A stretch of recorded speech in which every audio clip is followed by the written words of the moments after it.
Hello and welcome. My name is Julie Pastor. I'm a curatorial assistant at Cooper Hewitt Smithsonian Design Museum.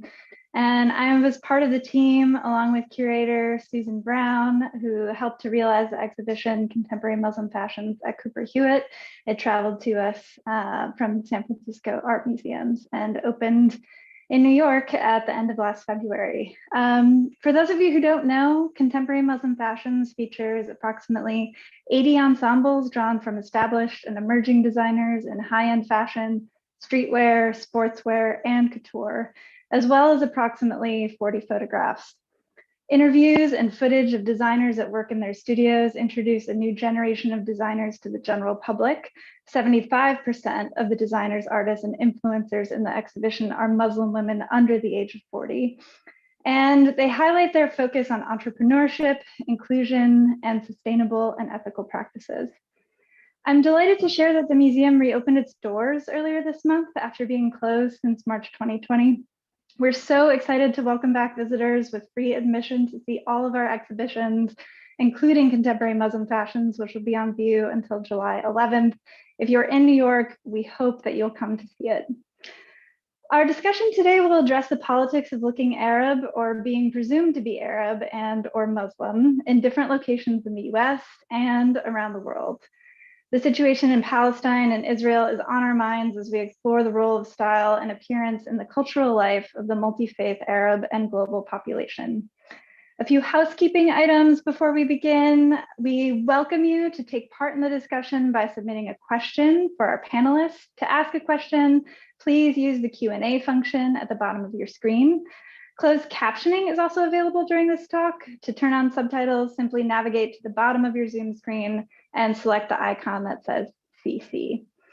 And now I'm so honored to introduce Rayna Lewis, Centenary Professor of Cultural Studies at London College of Fashion, University of the Arts London, and Consulting Curator of Contemporary Muslim Fashions. Welcome, Rayna.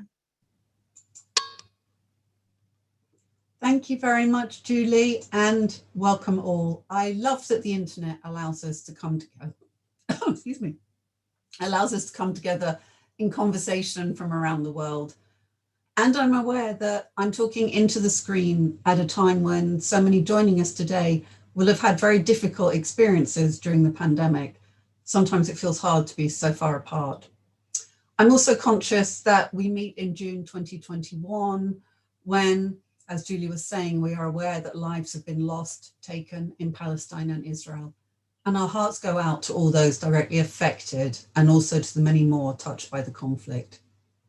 We also meet in the virtual space of an American museum just weeks after the terrible anniversary of the murder of George Floyd.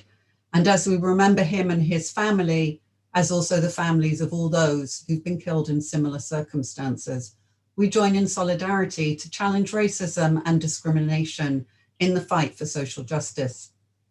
This exhibition, Contemporary Muslim Fashions, arose from a desire to build dialogue and connect communities through the medium of fashion, and it's my absolute honor to contribute to the public programming. I'm delighted today to be joined by my co-convener, Lina Abirafei, and our other wonderful panelists, Mona Haydar and Celine Siman. Before I introduce our esteemed speakers, I'll do a little scene setting, and then I'll hand over to Lina, Mona, and Celine for their opening remarks. Then we have some conversation between the panelists before we turn to your questions and contributions. So do please start posing questions into the question box as soon as you like, and we'll take as many of them as we can a little later.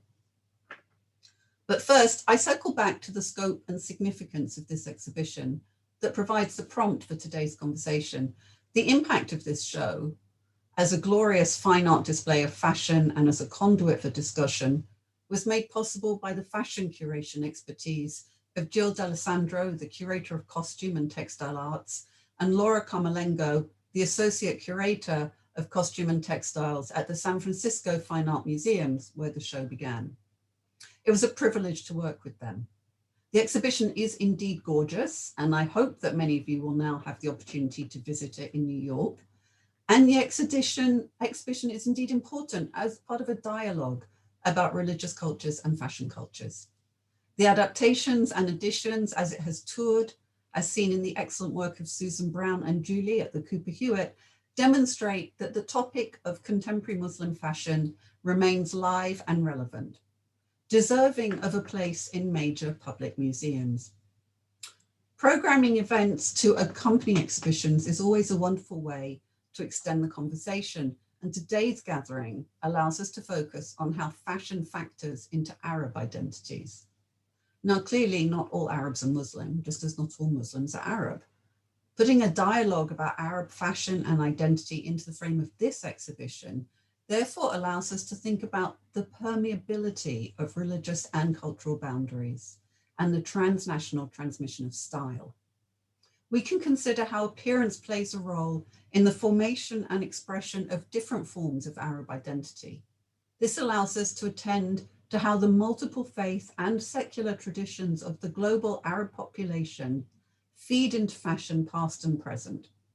With diverse histories and experiences across Arab lands and diasporas, we consider how forms of attachment to dress and adornment remain meaningful across generations and become newly significant in the lives of individuals as circumstances change.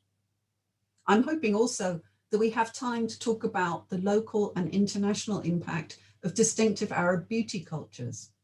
What role does gender play in attitudes to the grooming of the body, from hair and makeup to plastic surgery? And to what extent are beauty norms also racialized? As global beauty brands belatedly wake up to the diverse needs and aesthetics of Black and Asian consumers, do Arabs find themselves included or overlooked? Do Arabs want to be included? Just as the push to show more visible ethnic diversity on the catwalk is slowly changing the lineup of models, I'm interested to see what types of bodies will be able to register as Arab in public view. When it comes to religious identity, I'm interested to see if the complexity of religious affiliation can be incorporated. When Halima Aden walked in a hijab, in a headscarf, her religious affiliation was obvious. Unlike other models of Muslim heritage who maybe don't cover their hair, but might also want a place to pray, for example, how does the industry see and regard and respond to that? The fashion industry, as also the cultural sector, as also higher education where I work, has to work hard to think about making inclusion possible and meaningful. Learning to recognize the manifold ways in which our intersectional identities are manifested is a key component of that process. This is one of the contexts in which our three speakers explore today if and how modes of identification as Arab are formed through the dressing, styling, and comportment of the body, and to whom and where they are differently legible. Who better to consider this than our three wonderful speakers? Dr. Lina Abirafeh is a global women's rights expert with decades of experience worldwide. For the last 6 years, Lina has served as the executive director of the Arab Institute for Women at the Lebanese American University.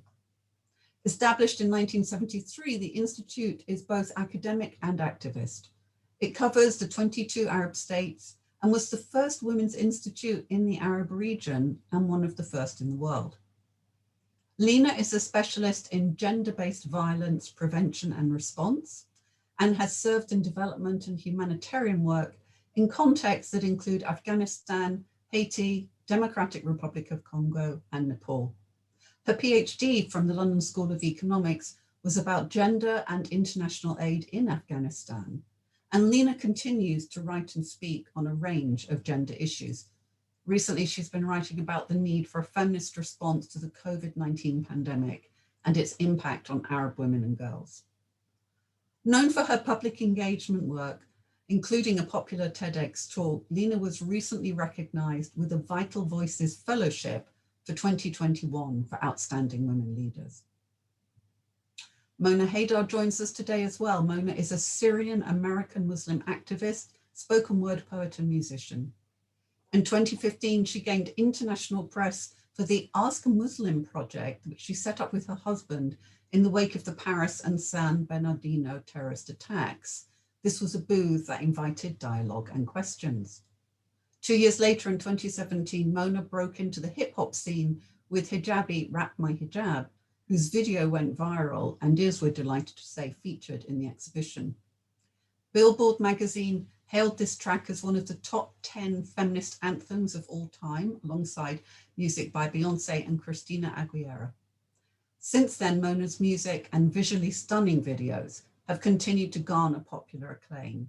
And as with her first EP, Barbarican in 2018, her work challenges patriarchy, Orientalism, racism, and white supremacism.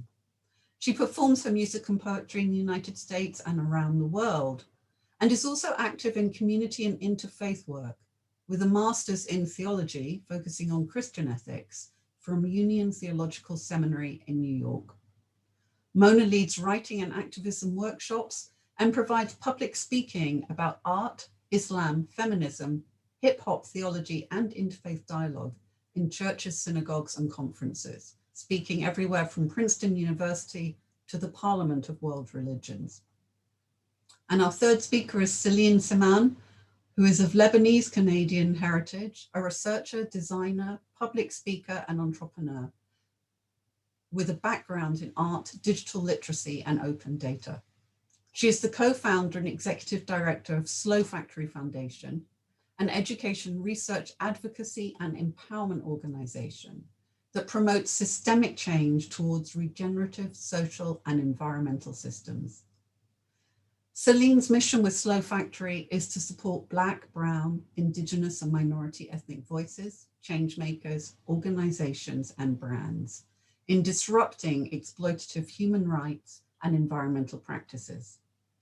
Celine has been working at the intersection of fashion, politics, and climate change since 2003, and continues to creatively envisage and design regenerative systems. A regular writer, Celine contributes critical commentary to Elle, New York Magazine, and Teen Vogue. And her work has been covered by the New York Times, Vogue, Women's Wear Daily, and Harper's Bazaar, among others.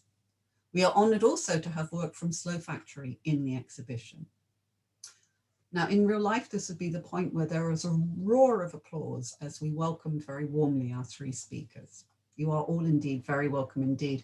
And I'm going to invite Lena to start us off, followed by Mona and then Celine. Lena, we're all yours. Thank you so much. What a wonderful and warm welcome. And I'm applauding wildly because I'm honored, excited, delighted. This has been a panel that is a long time in the making and is filled with stellar speakers. I couldn't be more thrilled to be a part of it. So I've been tasked with setting the stage a little bit because we cannot divorce this conversation from what is happening personally and politically in the region to women on gender issues, etc. So Rayna, you gave the most beautiful intro. I feel like there's nothing I need to say about the Institute more than that, except for in our long and rich history over these almost 50 years, what we've realized is that unless we are doing work on the ground, unless we are impacting social change and policy change in everything that we do, all of the education and research and outreach and youth engagement, we are not valid. So I come from an NGO and grassroots background and a work in humanitarian emergencies. So this field perspective, so to speak, has been critical for me in animating the Institute and making sure that we are not academic, elitist, ivory tower. So what we're really trying to do is merge academia and activism. And because the region has such a young population, a very sizable young population, it is all the more critical for us to engage those people, engage young people.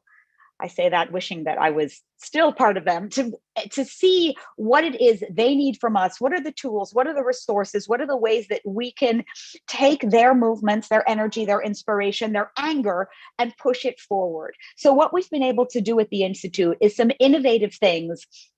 We've decided that sermons by me are really not what is going to achieve gender equality in the region. We figured that unless we are reaching young people with more creative means, interesting art for activism campaigns, we have an animated video and song, we have loads of different really hands-on ways to communicate with young people and to give them the information that they need to take the fight forward. So unless we're doing things in a kind of innovative way that meets the demands of the population we're trying to serve, we're just outdated.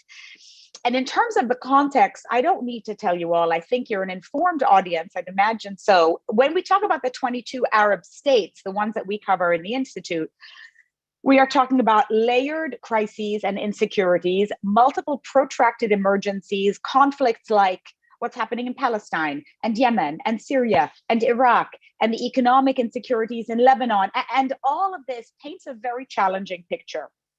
Now, nowhere in the world have we achieved gender equality. This much we know. The gender gap is going to take 100 years to close. I don't know if anyone is going to be around to see it happen. I don't think I will, which is precisely why I'm so excited about galvanizing young people to get things going faster so I can see that change in my lifetime. But all of that to say, the Arab region ranks the worst in terms of social indicators. The Arab region will take 150 years to close its gender gap. There are inequalities across the board in politics and public and political life and leadership and decision making. This is extremely stark because women's invisibility is very obvious. So that's a massive problem. In terms of the economy, women are an underutilized economic force, not represented in leadership, in decision making, in companies, only able to access, or mostly able to access, overly feminized jobs, working in the informal labor market with a disproportionate burden of care. And COVID has only exacerbated all these things. Things like violence against women continue. There is discrimination embedded in the law, things like child marriage, marital rape, all of these things that we fight for, sexual harassment. We're just not able to solve these problems. And add the layered conflicts and insecurities that amplify all of these pre-existing vulnerabilities, we are in a very difficult position.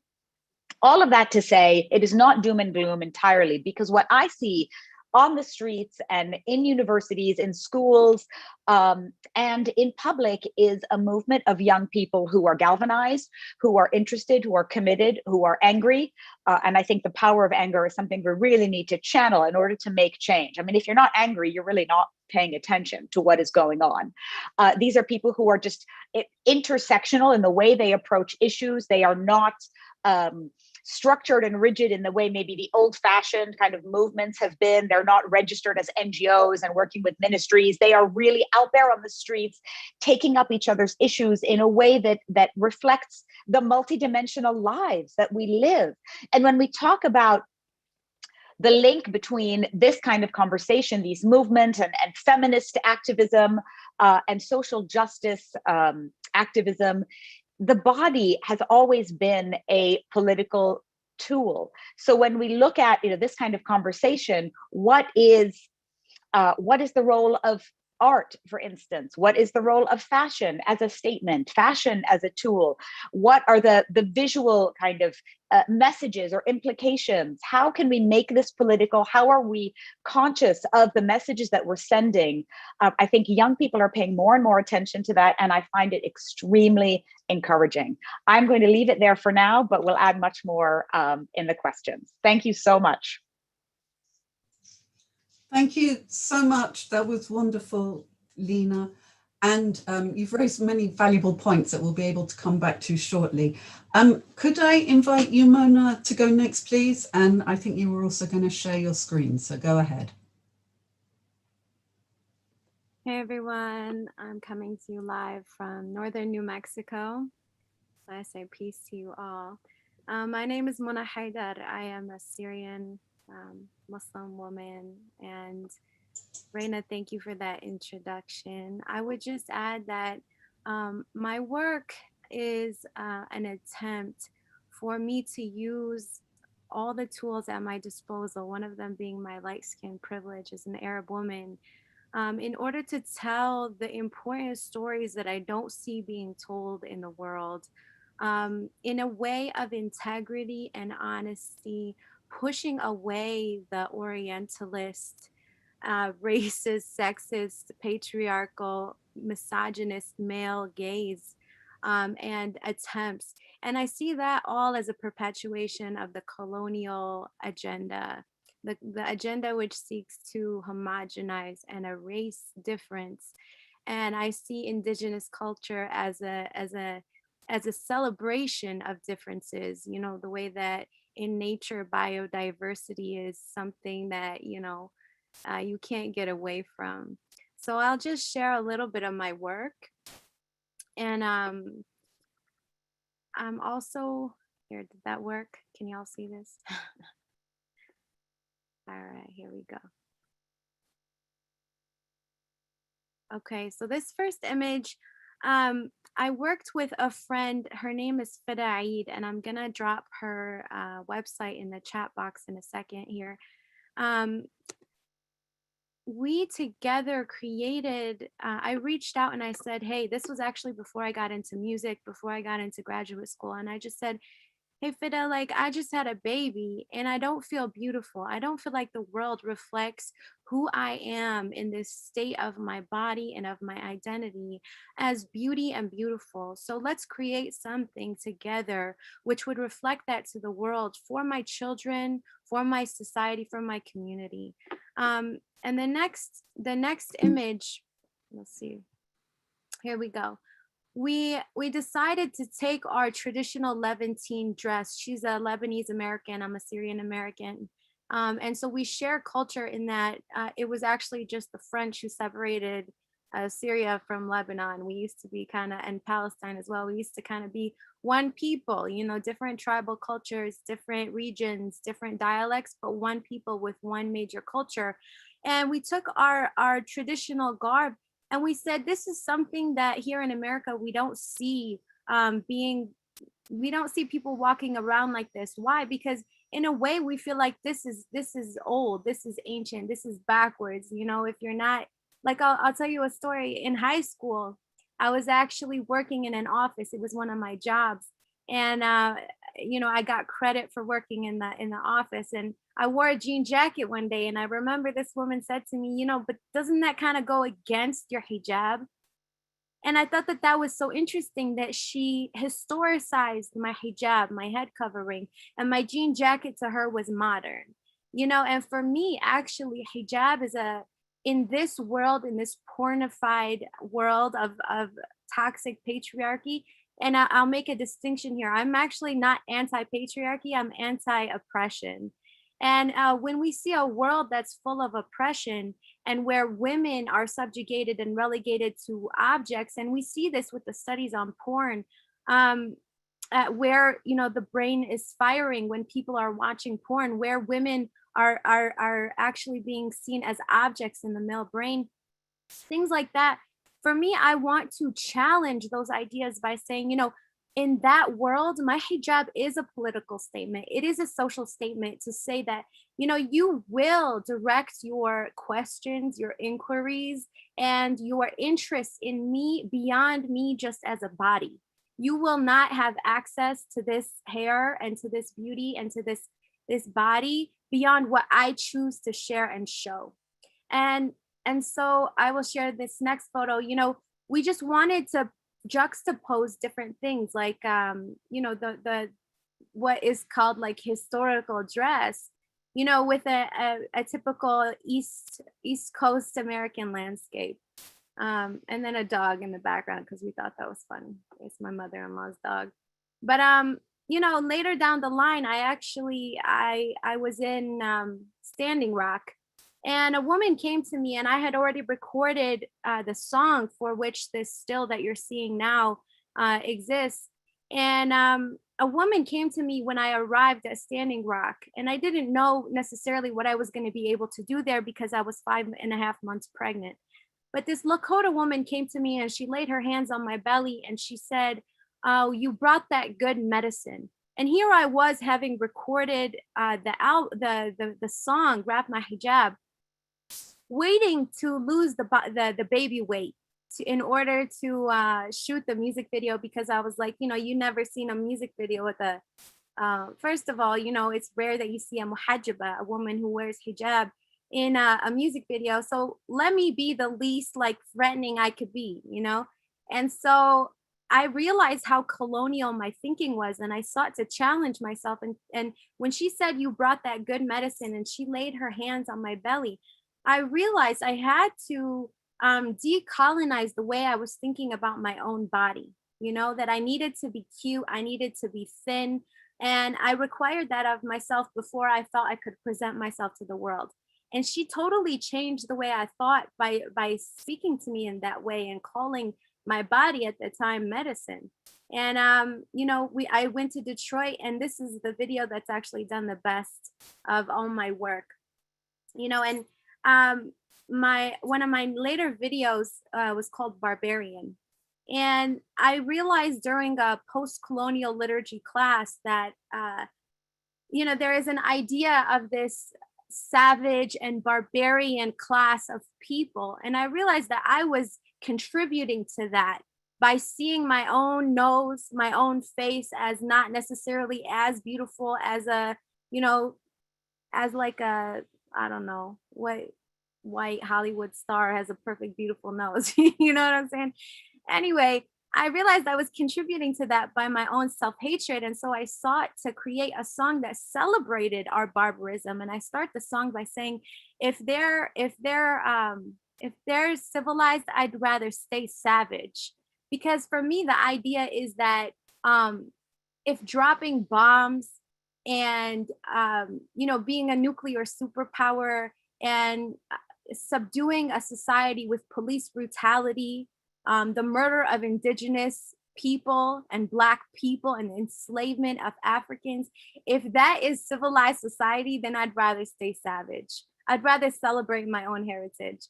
So, you know, all of it is about challenging myself. This is another video I did with Fidaid, where we use fashion to talk about our different characters within the video. You can check that one out. It's called Lifted.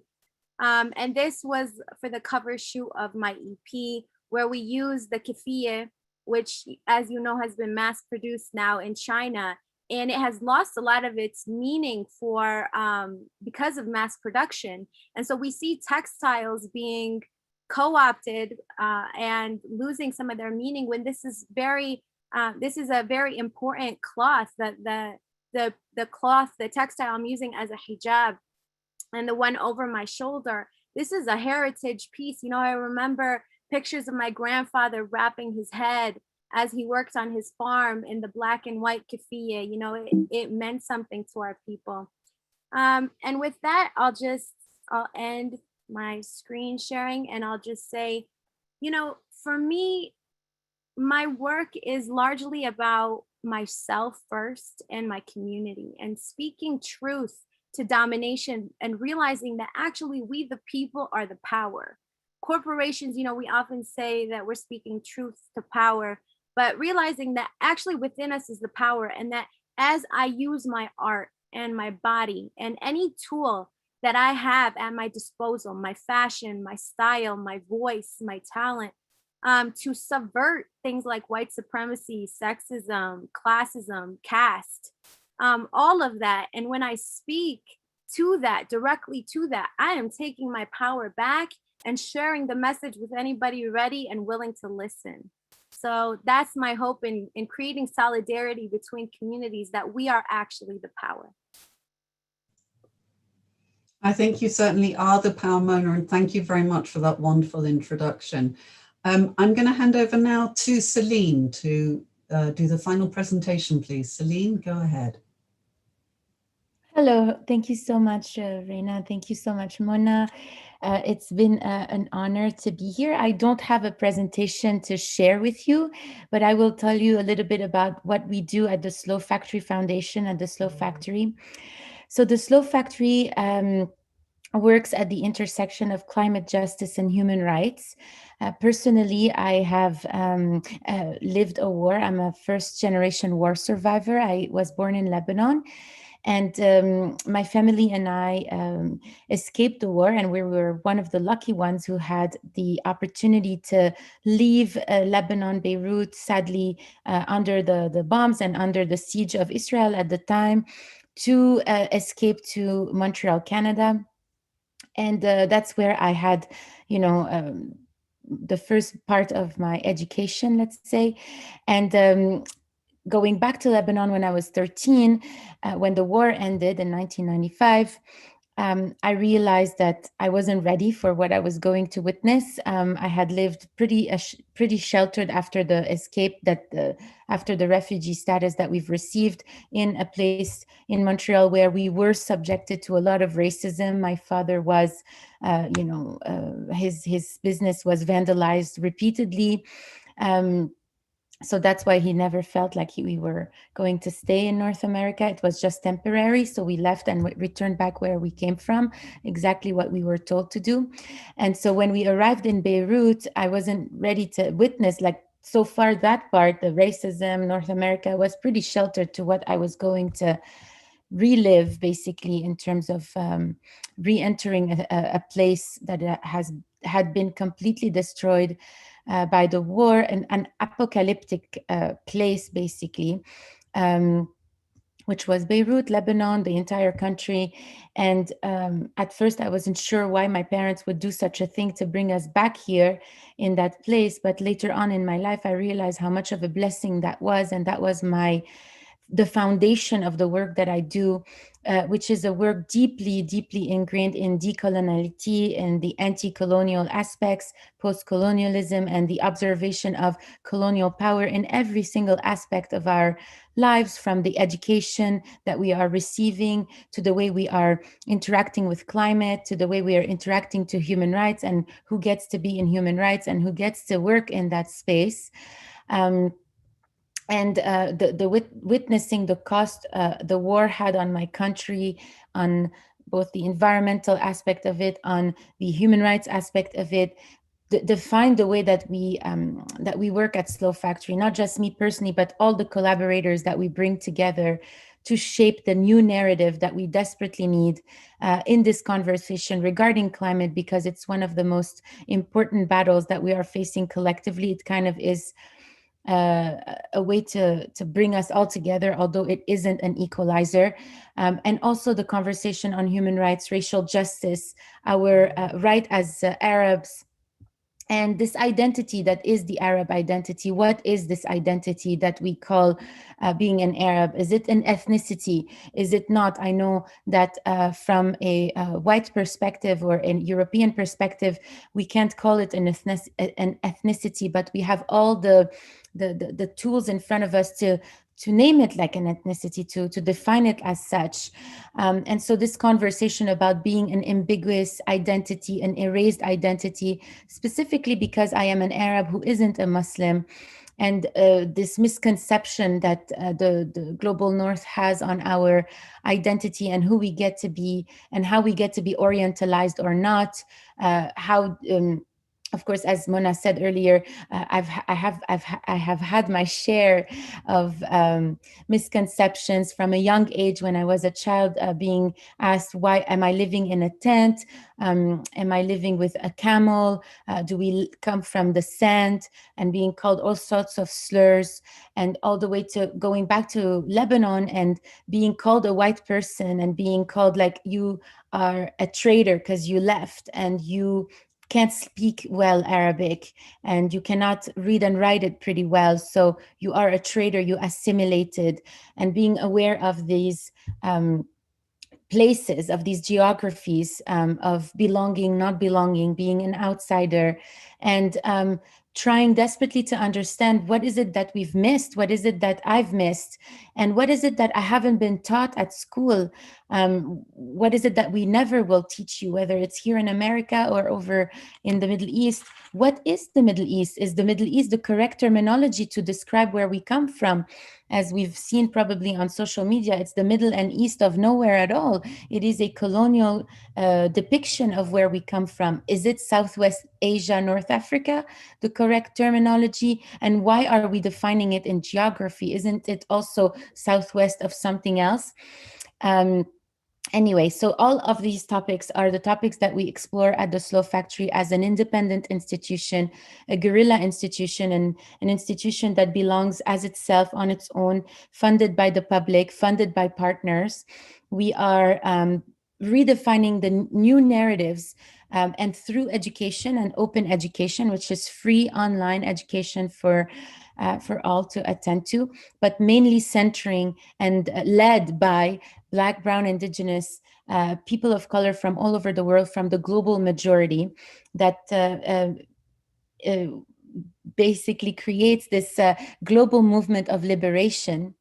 And the things that we question, that we ask, that we research are these common narratives that we can have with each other, because as the global majority, we've never really was invited to talk to each other, to build with each other, to communicate to one another, to heal with each other. And so building this common narrative is what we work on at the Slow Factory. And of course, elevating and highlighting the work of Indigenous people from here in America and from all over the world in our relationship to the land, in our the loss of our indigeneity, the loss of our connection to the land. We have actually a research program at the Slow Factory where we fund researchers who are interested in looking at these topics. And we have a researcher currently, Charles El Hayek, who is a historian, a Lebanese historian, who is studying the loss of our indigeneity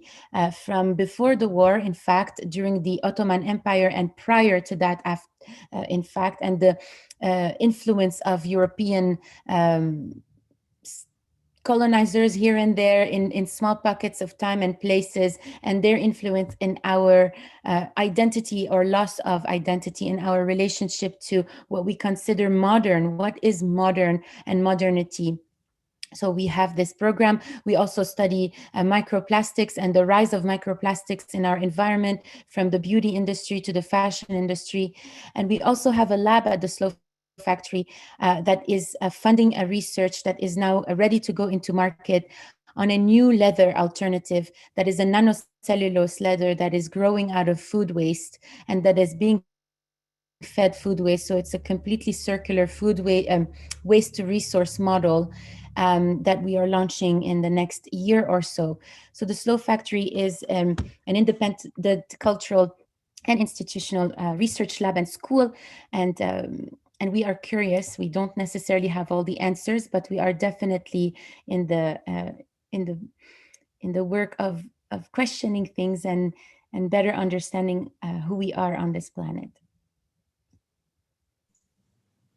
Thank you so much, Celine, and thank you for sharing some of your experiences about the poisonous and painful impact of different boundary disputes, whether it's racism in Canada, and then other experiences of competing claims to purity of identity in the context of the ever mobile and always politicized forms of categorization, whether it's the imaginary geography of the Middle East or the ways in which ethnicity is defined.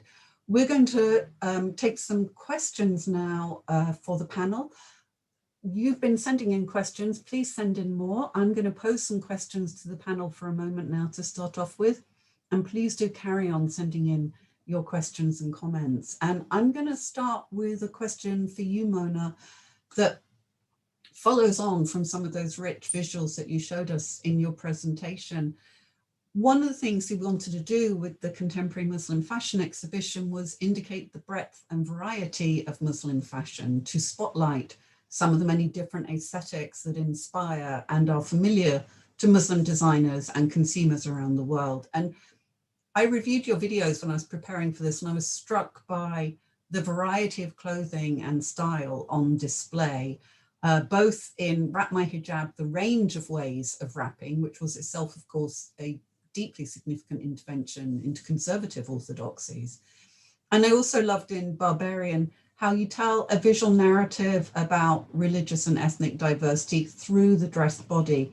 We see women in that video of visible ethnic diversity and of different ages and different sizes, wearing a significant range of clothing styles in which you mix up garments and textiles associated with so-called ethnic fashion, along with contemporary hip hop styling and mainstream fashion trends. And the entire setting, as with all your work, is visually rich and aesthetically layered, drawing on Arab fashion and material cultures, as well as many others. And I know, and you've just mentioned, that you work with the stylist Haydar. And I'd like if you could talk us through some of the backstage work on the styling processes for your films and how you use this to further the creative and political vision for your work. So it seems to me it's very much also enacted through the visuals as well as the lyrics and the sound. Take us backstage. Yeah, thanks for that question. You know, we have all these opportunities at our disposal as artists, you know, and one of the things that we really saw as an opportunity to showcase who we really are was through our style and our styling in these videos. And in working with different stylists, one of them being Fidaid, we really took it to a level which had only been seen internationally before in places like Indonesia and Malaysia, um, uh, where Muslim women are being, you know, like I wasn't styled by non-Muslim women. I was styled by a Muslim woman who understood the culture, who came from a similar background. And for me, that meant everything because it comes from a place of truly being seen rather than a thing of putting something on top of what already exists, which is what colonialism is. So I was really intentional about working with Muslim women, specifically women of color.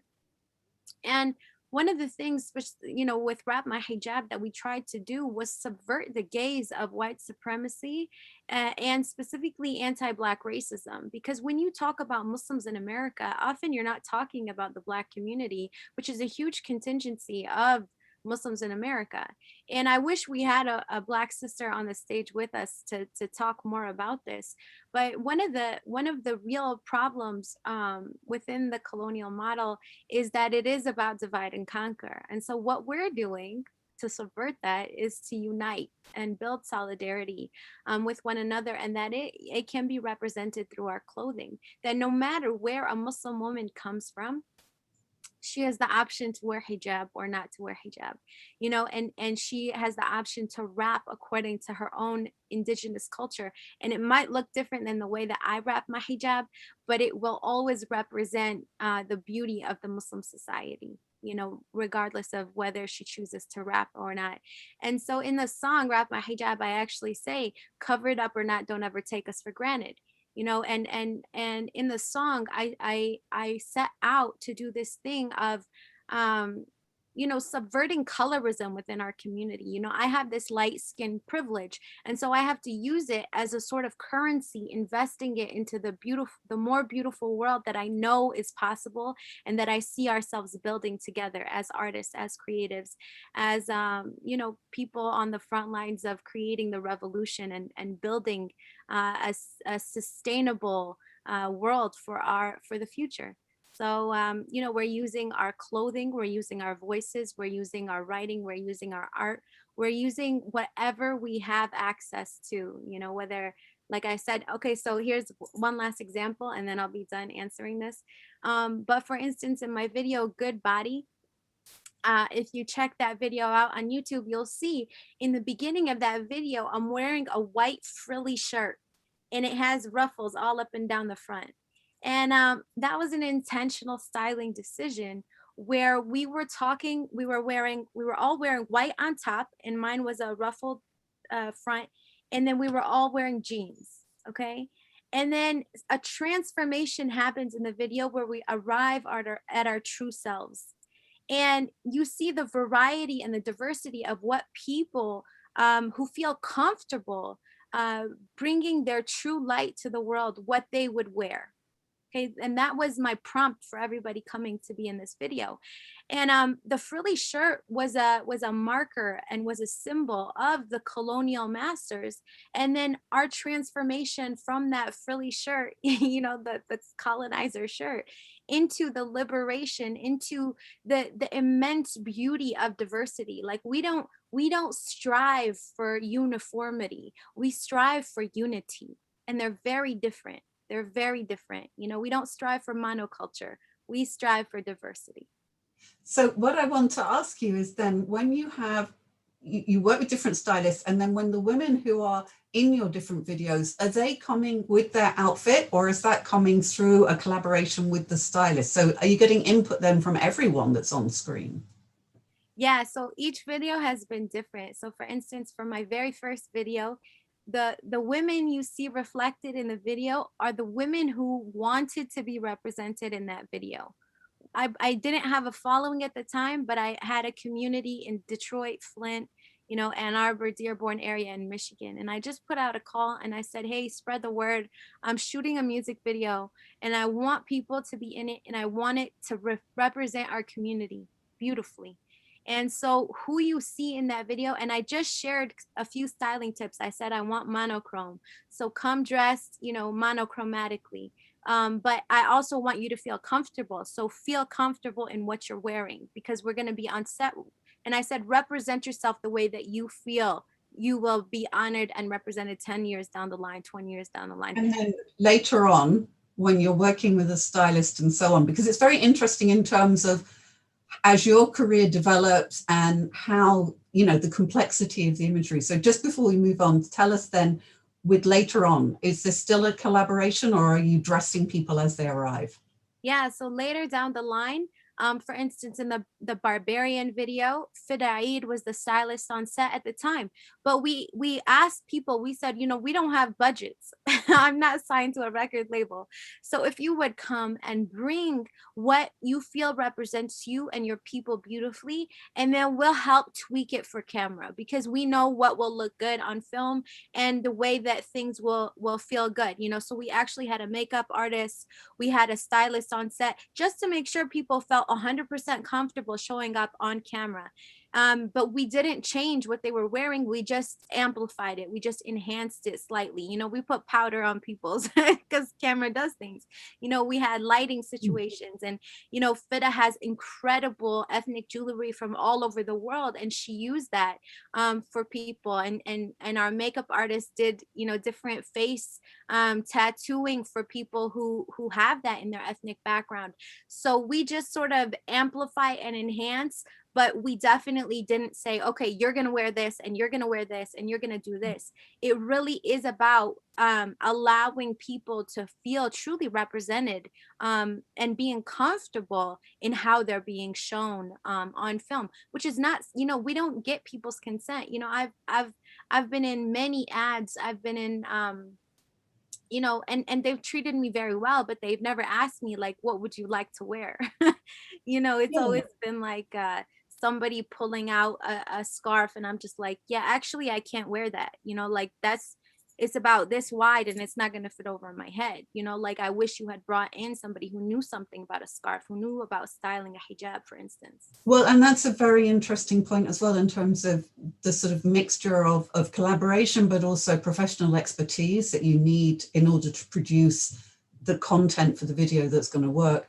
But also, as I'm often saying about with the fashion industry, and with advertising more generally, you have to have diversity of experience and expertise behind the camera, whether it's about makeup for different skin tones or, when Maria Idrissi was in that first H&M advert those years ago and had to sew together 2 of the scarves they gave her, I think, in order to make the wrap the way she wanted, So it's very interesting. Thank you so much for sharing that. And I'm going to go to Celine now to think more about fashion and political and social interventions, because Celine, in your work, you use the form of fashion, garments, to bring political interventions into the public eye. We're delighted to have in the exhibition Slow Factory, the flight jacket you did with the First Amendment of the US Constitution printed in Arabic, and also the scarf band that refers to the list of Muslim countries banned under the Trump presidency, and now I think largely revoked by the Biden administration, which makes it a different type of historical artifact. It's entirely fascinating. From the fashion historian point of view, sorry. I get excited about that. Produced in collaboration with the ACLU, these are fantastic attention-grabbing fashion acts. And on the other hand, you move beyond garments to create projects and educational content for Slow Factory's mission of social and planetary equality. You talked a bit in your presentation, your opening, about your experience and your learned experience of the complexity of Arab identifications and movable boundaries of ethnicity and nationality. Does this help you then when you're brokering alliances for the Slow Factory, You work with so many different individuals and organizations to do with climate justice and human rights activism. Does that help you in, sometimes brokering those relationships can be very delicate? I didn't understand the question. What would help me to broker these relationships? To be an Arab person? Well, you are an expert, but your experience of how Arab identity can be misunderstood, under erasure, disputed, disallowed, does that experience help you when you're trying to build alliances with different groups and organizations? I don't know how to answer this question because I feel like maybe to go back a little bit to what I was saying earlier, being someone who has lived both in the East and the West, I find myself as a translator, and I'm not the only designer who identifies as such. 2 weeks ago, we had an open education class with Sital. Solanki, who is a biodesigner, and she also defined herself as a translator, someone who translates, even though she is a designer, and she's also someone who works with biomaterials.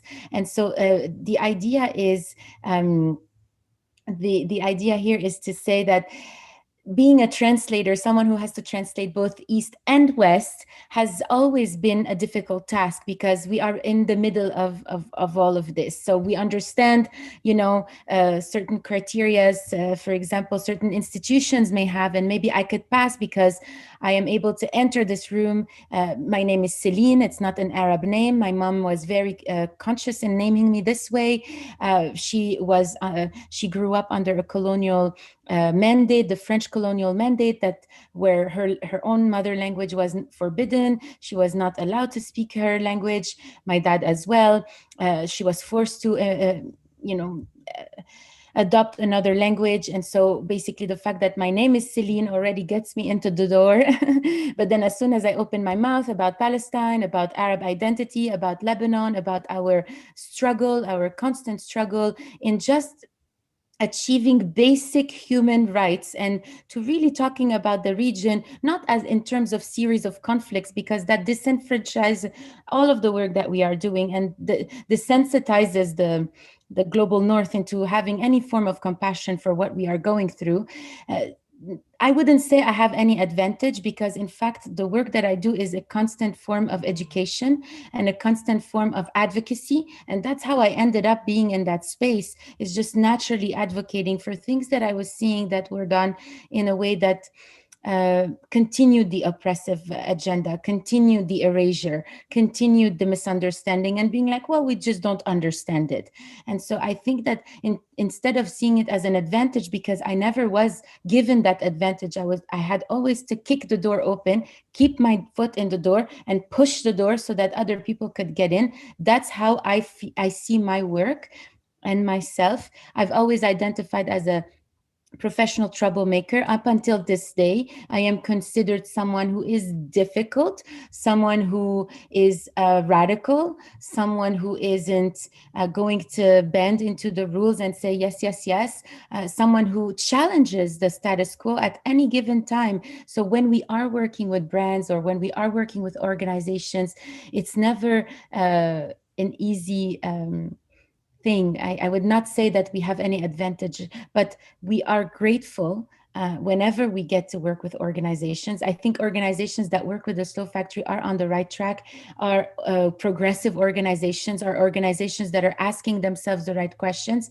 And the ones that are partnering with us are courageous organizations that have put basically their money where their mouth is, in terms of foundationally finding a way, foundationally finding a solutions from the ground up by decentralizing their own selves and their own power and their own wealth, essentially, to be like, here you go. What would you guys do? Because in terms of like the past 10,000 years of human existence, 5,000 of them were surviving an oppressive agenda, whether in Lebanon or here in this, I mean, not 5,000 years here in this land, in the United States, but 5,000 years in my land and where I come from. So in terms of being an artist or expressing ourselves, we are institutions are indebted to us to give us the mic and to allow us to create and to build and to figure out what is it that we are and how do we define ourselves and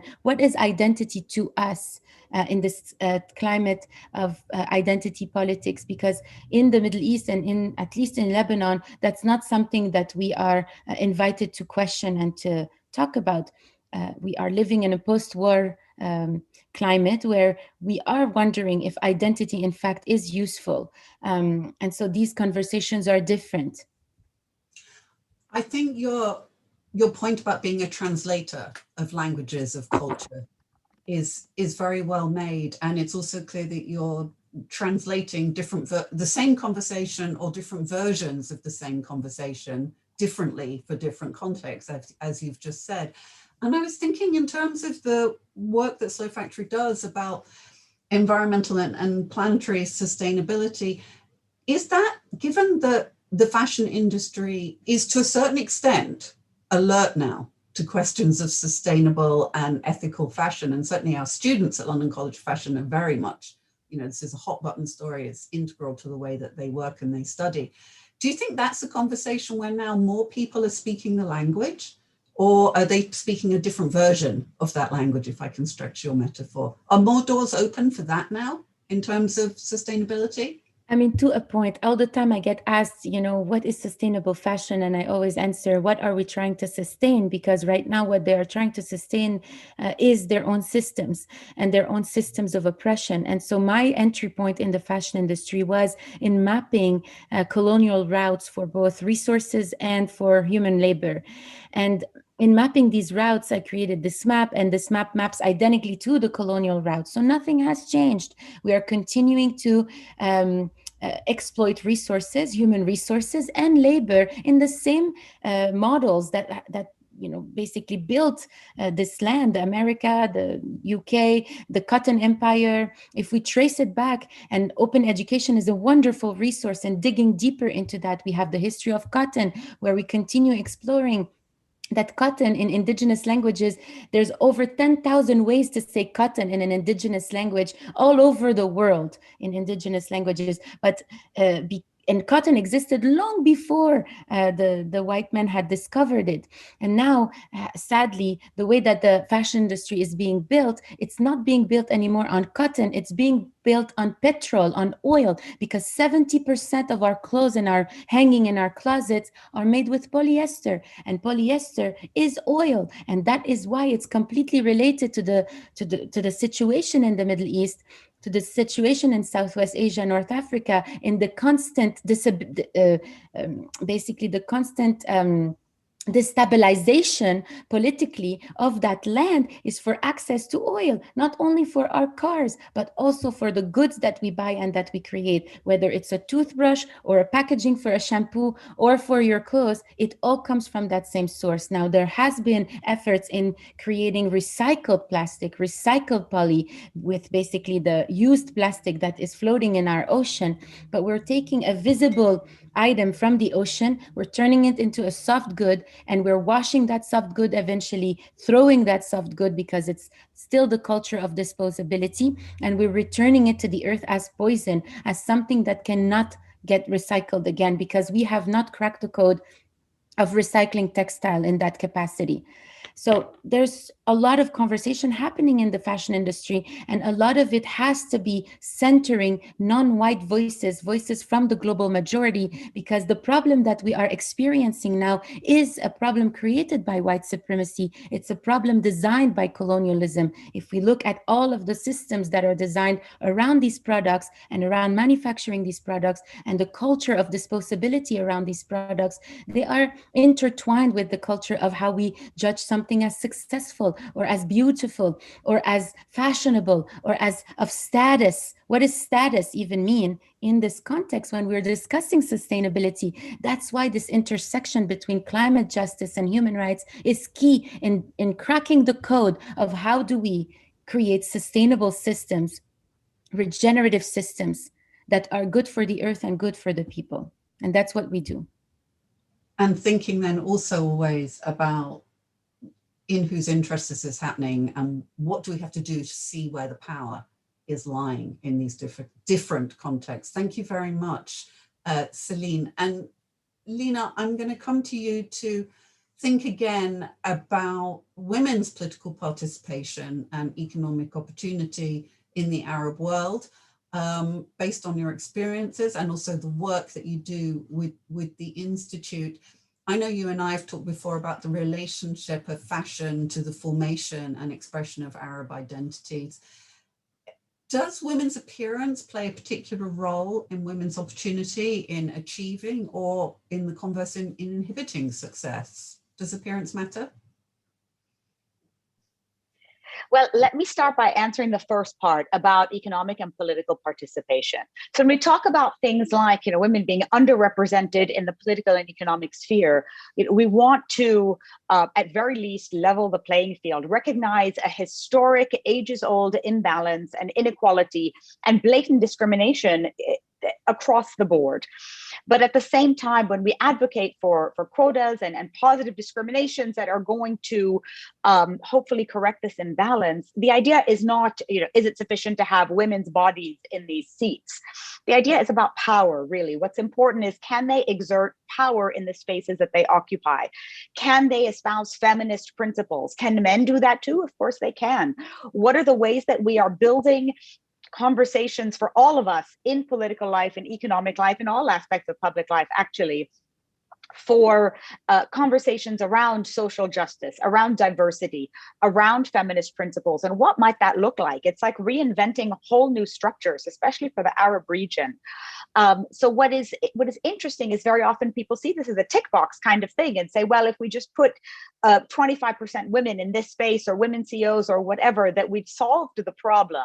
And in fact, presence is one thing, and like I said, power is another.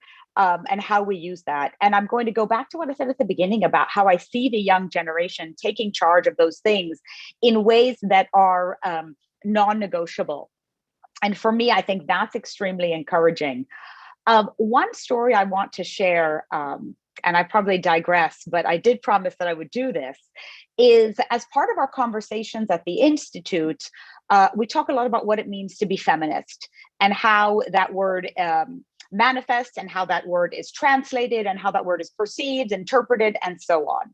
And what we decided to do to enable the conversation, we like to kind of poke and provoke as much as we can within our setting, is we approached two Lebanese women designers, and we asked them to create a shirt for us that I'm wearing now. I'm going to show you.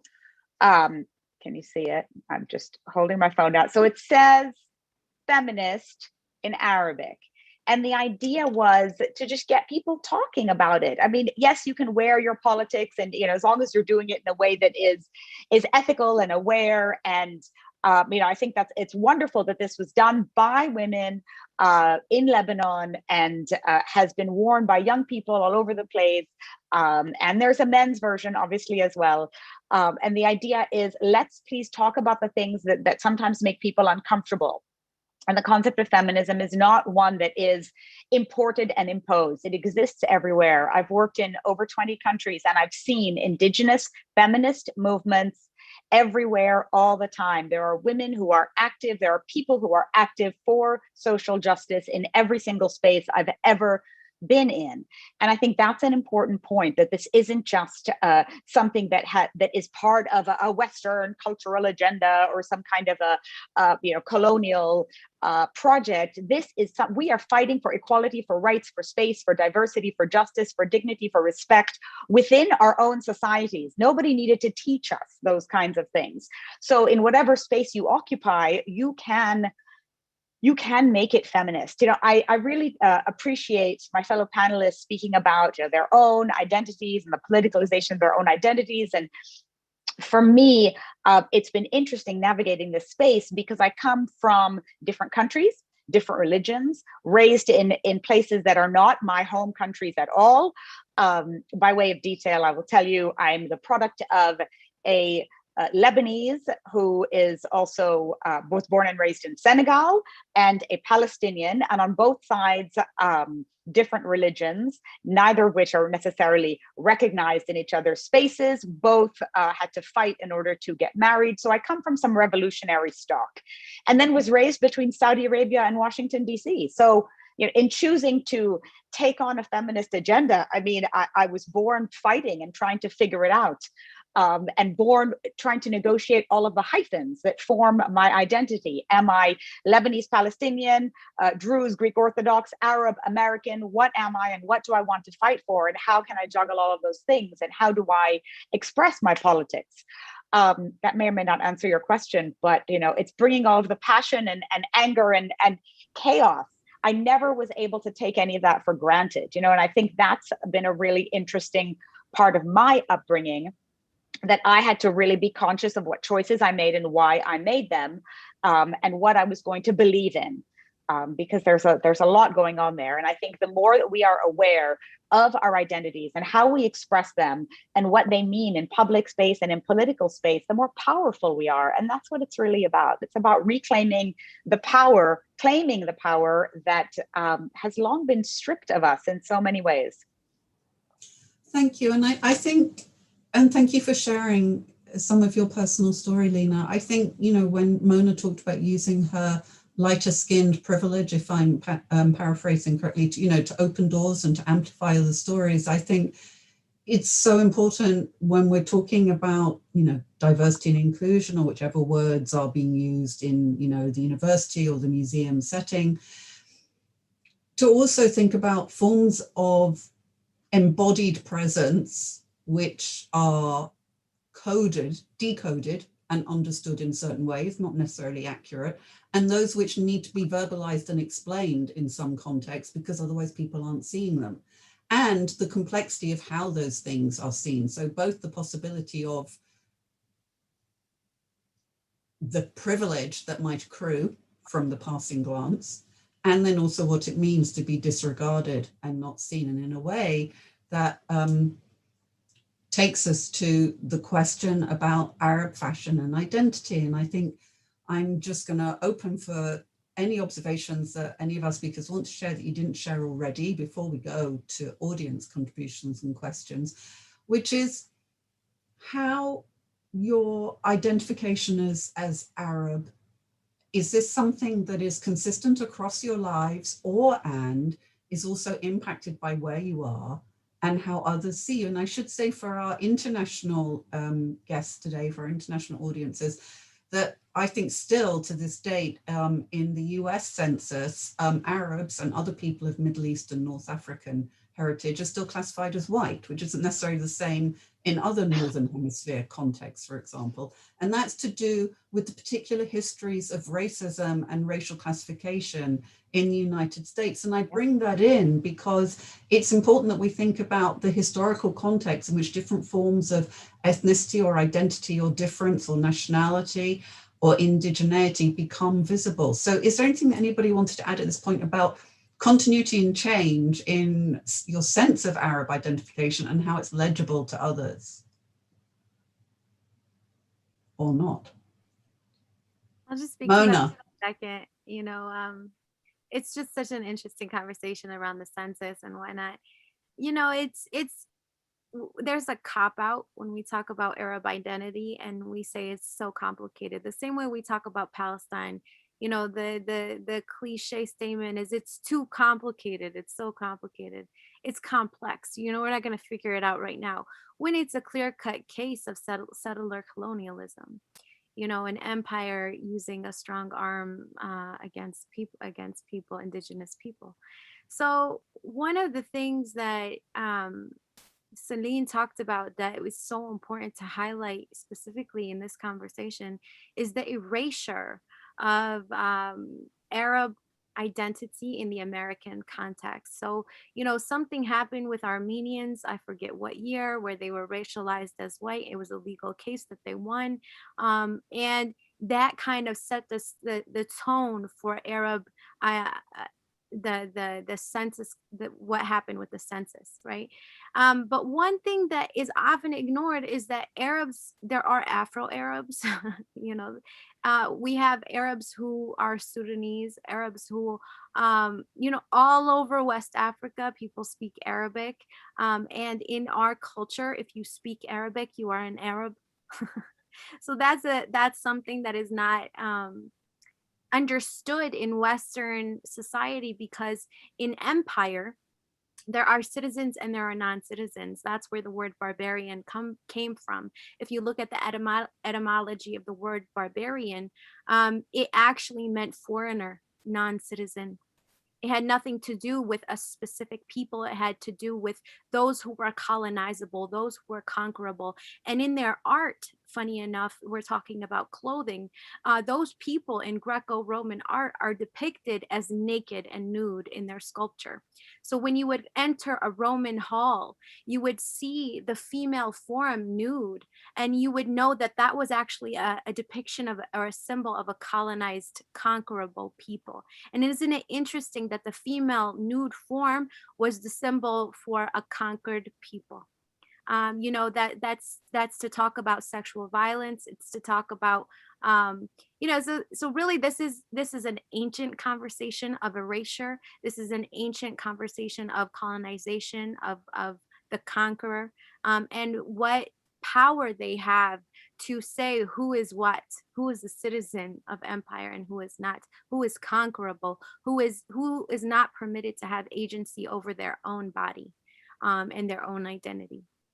And also there are, especially with matters like a census, there are different views about how people want to be counted in order to be able to then lobby for rights and representation. So for example, in the UK, we now have a question about religious identity, which different religious communities lobbied hard for because they wanted the data to be able to support claims for rights and representations. It's, right. you know, At these the end of things the are, day, it's all about funds. It's all about funding. Who gets money and where does it come from and how is it used? If the Arab community isn't permitted to check the Arab box, we don't get funding.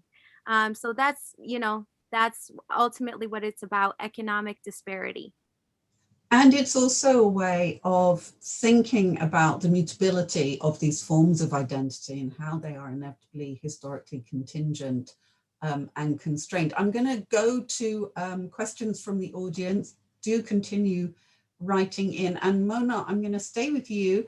I'm going to put together two different questions that have come in.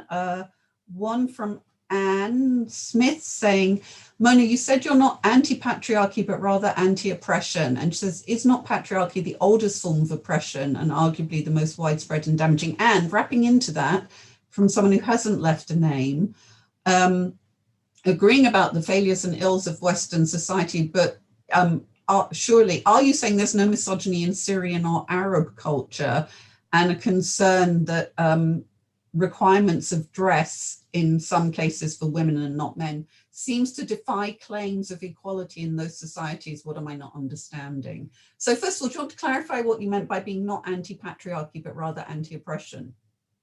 Yeah, I mean, if patriarchy were a system in which men took power in order to dole out justice and equity, I would be fine with that system. You know, and so that is to say that I am not anti-men, I am not anti-male.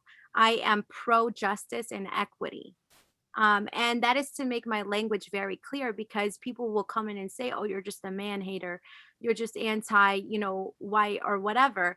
And I try to be very concise with my language so that I'm never misunderstood. I love men. I appreciate men. I think we need healthy men in our societies to have we need healthy men in our societies to build the better future that we know is possible. And I actually think one interesting biological truth is that, you know, people with uteruses, we are connected to moon cycles. So whether we like it or not, we you know, we ovulate and we bleed according to the cycles of the moon. And that connects us. It connects us to the celestial, and it connects us to the terrestrial in ways that are not completely understood. You know, science can definitely, certainly understand parts of it, but it's not, there is some mystery to that. And one thing that men don't have is that they don't have that deep rooted connection to the earth. And so a return to the earth is what is required. You know, a return to indigenous ways of being with the planet in a gentle, tender, equitable way, rather than just an extractionist. I studied Christian ethics because of dominion theology. This Christian ethic that said that because because Christians are Christian, they have the right to do whatever they will with the earth.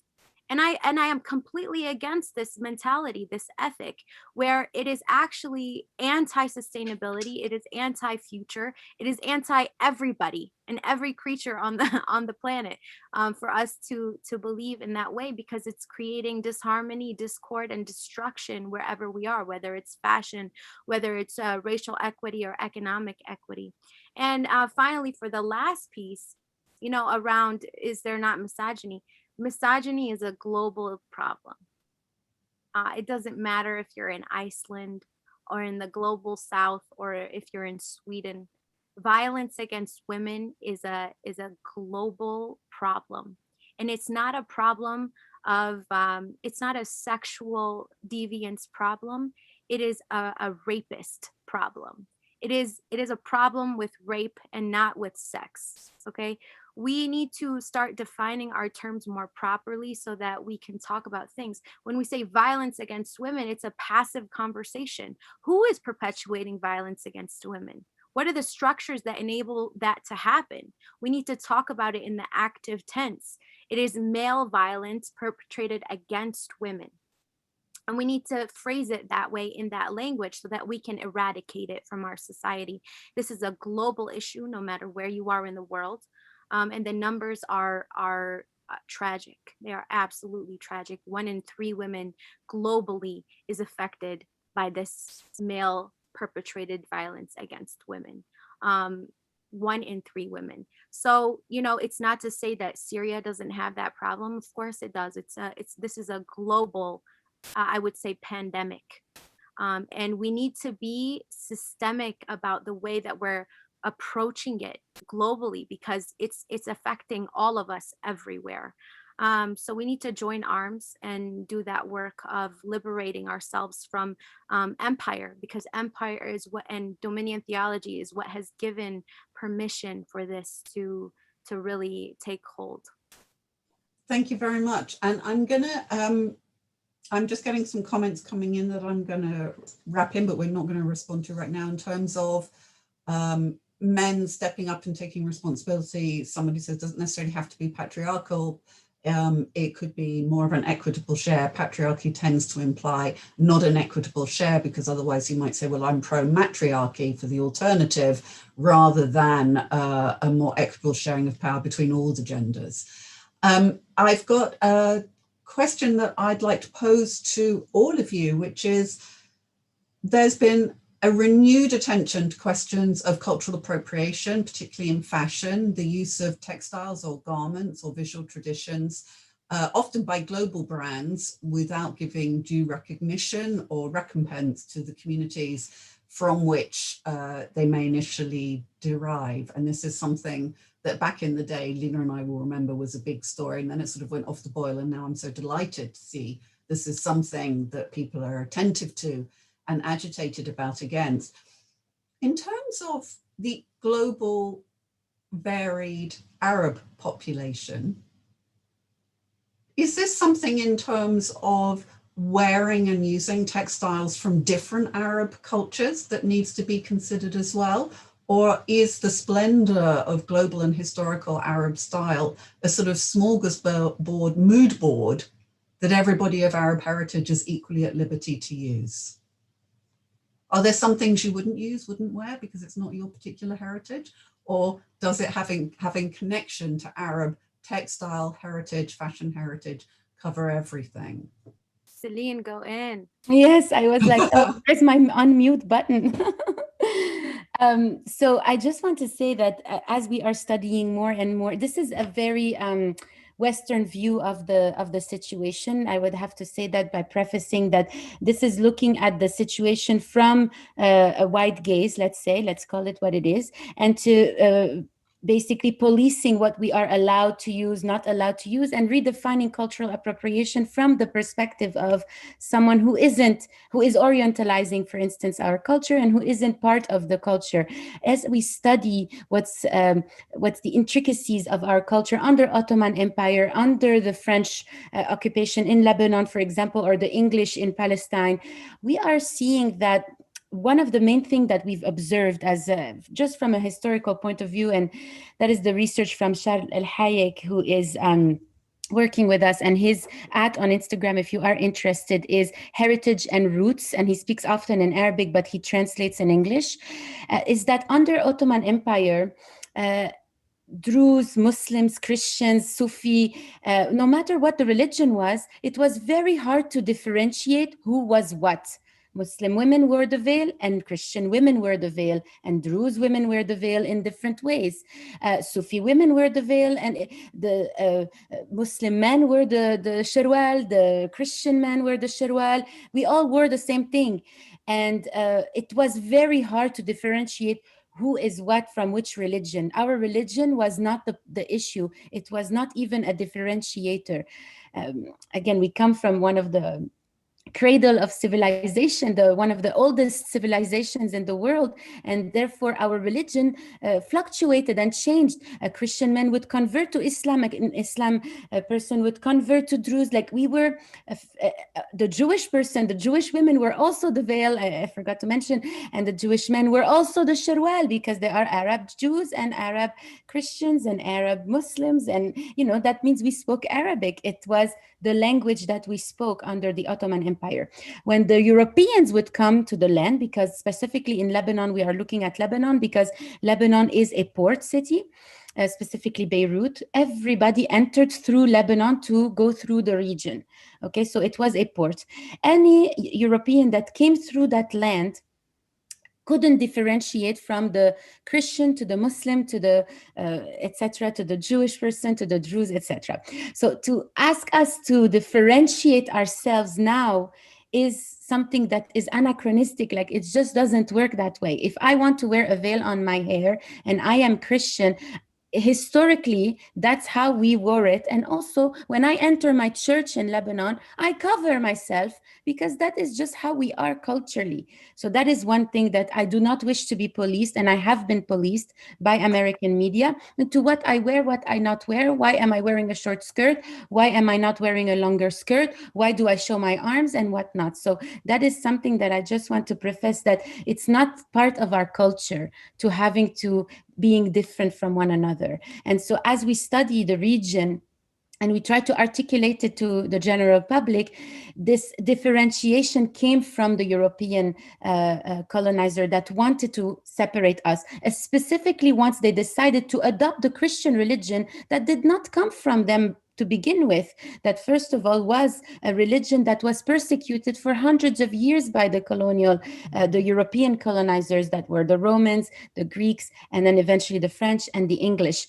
And then eventually, as they adopted the religion, I just want to finish right there, is that's where the separation and the division began. In, oh, those are Christians, you should look like us, you should modernize because now we are together. And so that's where the problems lie.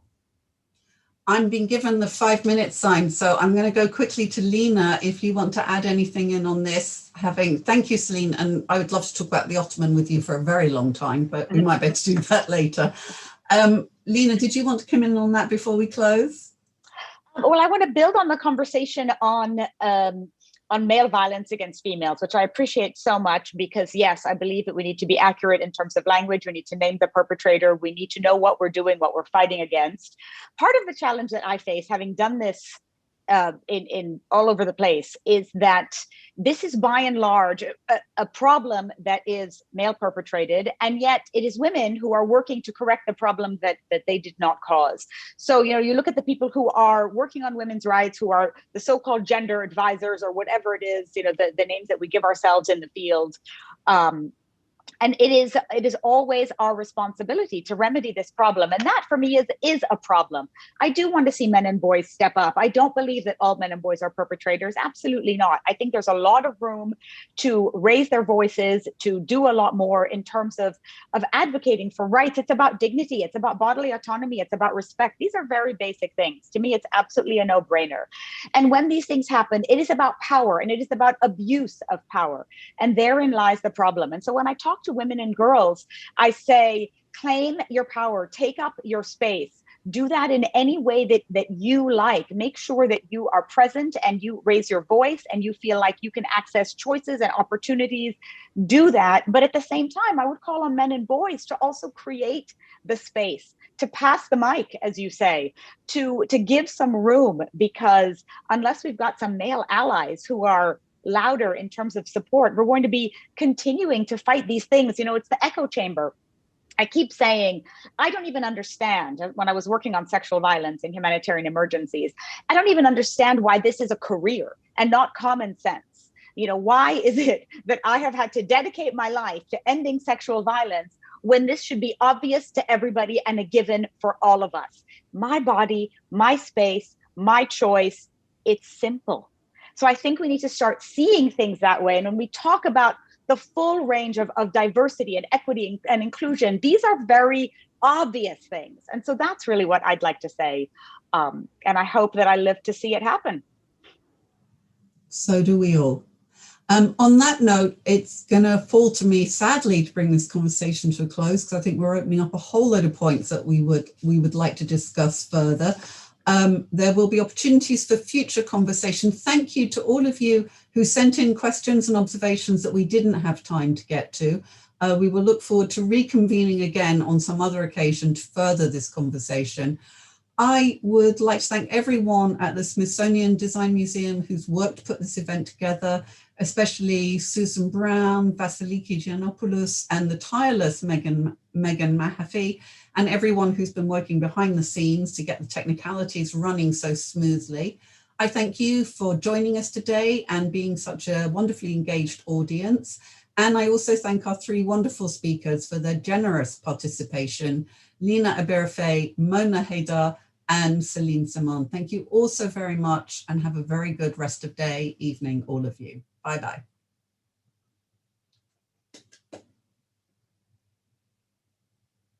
And I think